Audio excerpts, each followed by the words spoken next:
하늘에 계신 우리 아버지여, 이름이 거룩히 여김을 받으시오며 나라의 마옵시며 뜻이 하늘에서 이룬 것 같이 땅에서도 이루어진다.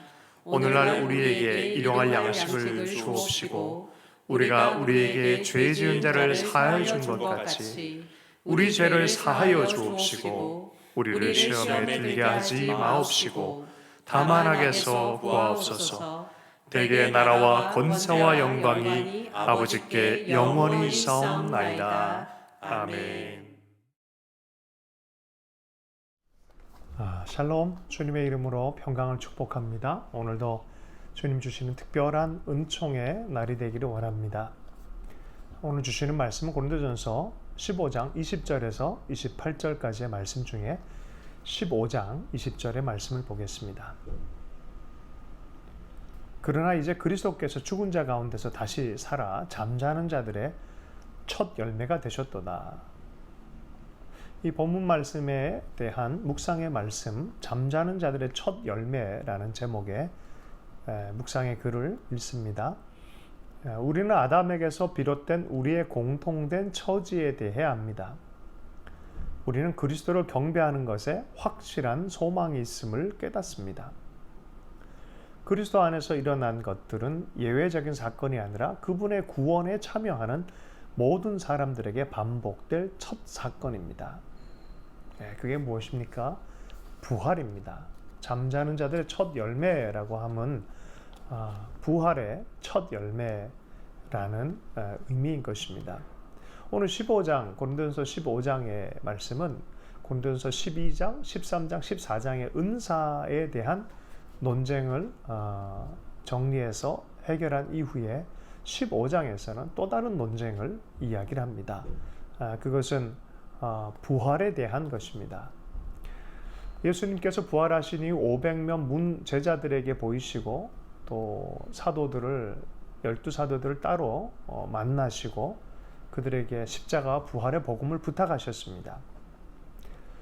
그런데 이 사람들이 한 명, 두 명 또 하나님 나라로 가고 남아있는 증언자들도 조금씩 사라지기 시작하는 시대적 변화를 겪고 또 이방인 땅에서 세속적인 그런 이야기들과 담론들이 있는 곳에서 정말 부활이 있을까라는 그런 의심에 또 혹은 그거는 좀 영적인 의미상의 부활이지 실제적 부활은 아닐 거야 라는 이런 논조들이 교회 안에 들어오기 시작했습니다. 그래서 사도 바울이 이 부활에 관해서 논증하고 쓰고 있는 이유인 것입니다. 사도 바울은 이렇게 얘기를 합니다. 15장 17절 말씀, 그리스도께서 다시 사신 것이 없으면 너희의 믿음도 헛되고 너희가 여전히 죄 가운데 있을 것이요. 이 부활과 죄에 대해서 얘기를 합니다. 왜 부활이 우리에게 의미가 있는 것임에 대해서 부활과 죄사함에 대해서 함께 얘기합니다. 우리가 십자가의 복음은 바로 십자가에 죽으신 분은 하나님이 보내신 하나님의 아들이시고 그가 하나님의 어린 양으로 정해진 분이시고 그가 피를 흘리고 물을 쏟으시고 십자가에 죽으심으로 그 화목 제물이 되어주시고 우리의 죄를 맑게 씻어주시는 분이 됐다라고 믿는 것입니다. 그가 하나님의 아들이란 것입니다. 또 하나님이란 겁니다. 그런데 하나님이신 분이 그렇게 죽었다는 것을 어떻게 증명할 거냐라는 부분에 하나님의 아들이 피를 쏟고 죽으셨기 때문에 우리가 그 효력 가운데 들어갈 수 있는 것이지 사람의 피라든지 불완전한 사람의 피는 결코 우리 죄를 씻을 만한 어떤 능력이 있는 것이 아닌 것이죠. 그런 의미에서 하나님의 아들됨을 증명을 해야만 하는 것이죠.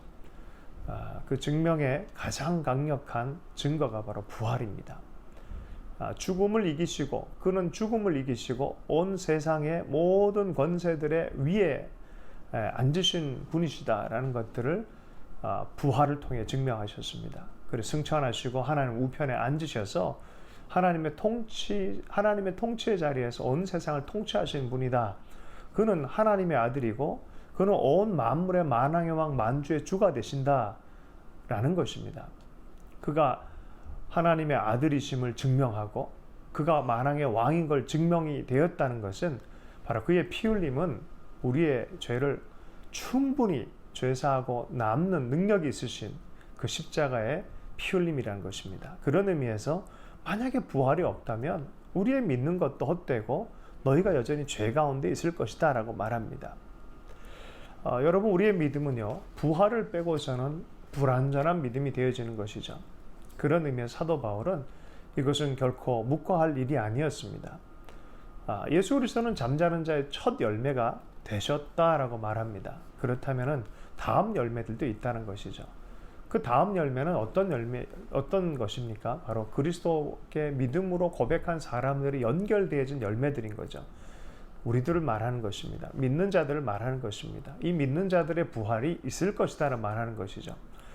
주님이 온 세상 가운데 복음의 사역들, 또 교회의 역사들, 주님이 아시는 한 날에 완성시키는 때가 있다는 거죠. 주님이 믿는 자들과 함께 다시 오셔서 온 세상을 회복할 그 방법에 대해서 우리는 온전히 알지 못합니다. 그러나 하나님이 아신 그 한 날에 우리가 그리스도께 있는 모든 사람들, 죽은 사람들이 부활에 동참할 것이다 라고 말합니다.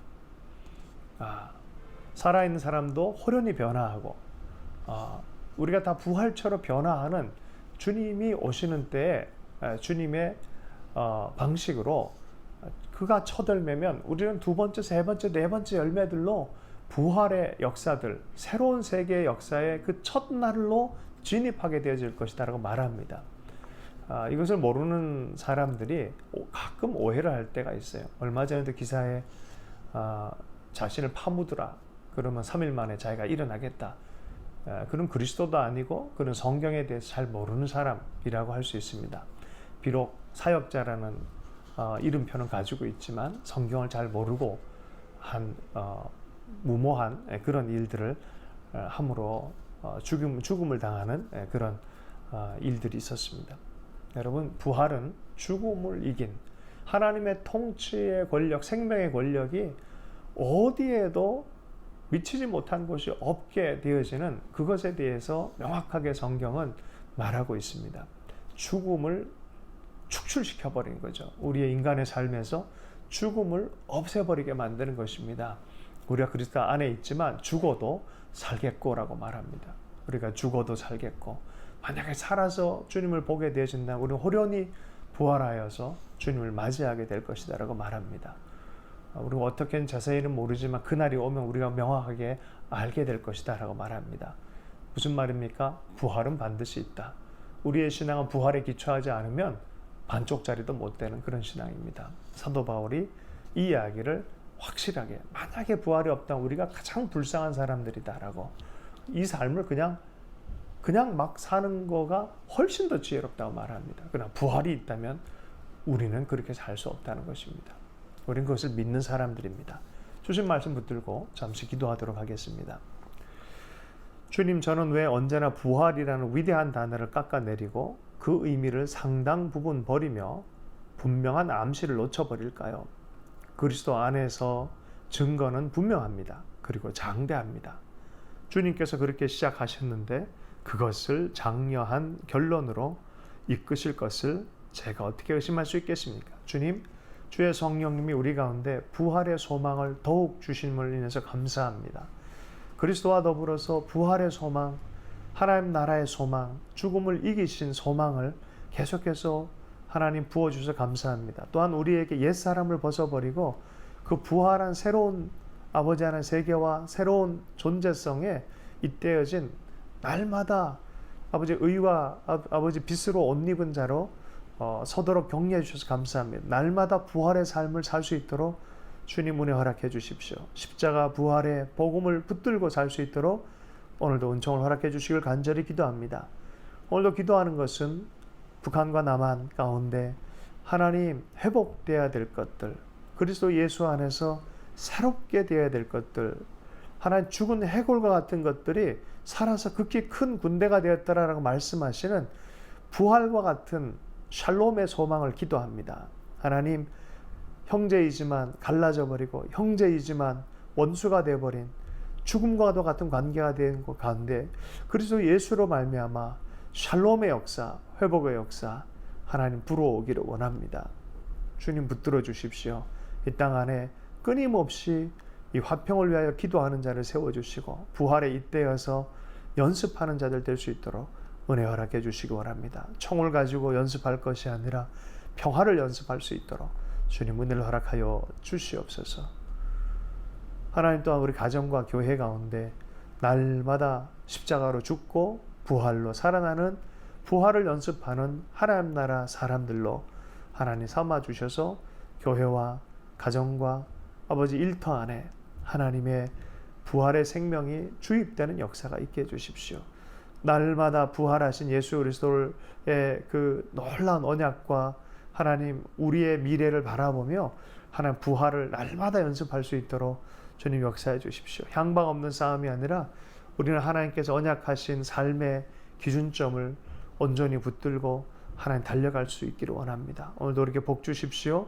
부활의 역사가 나타나게 해주시고 하나님 경축할 수 있도록 오늘도 삶 안에 십자가의 예수 그리스도 부활의 예수 그리스도 노래하며 기뻐하며 찬양하는 하루 될 수 있도록 경축하는 하루 될 수 있도록 역사하여 주시옵소서. 모든 날이 주의 부활의 날과 연계시켜 주실 줄로 믿습니다. 감사하며 예수님 이름으로 축복하며 기도했습니다.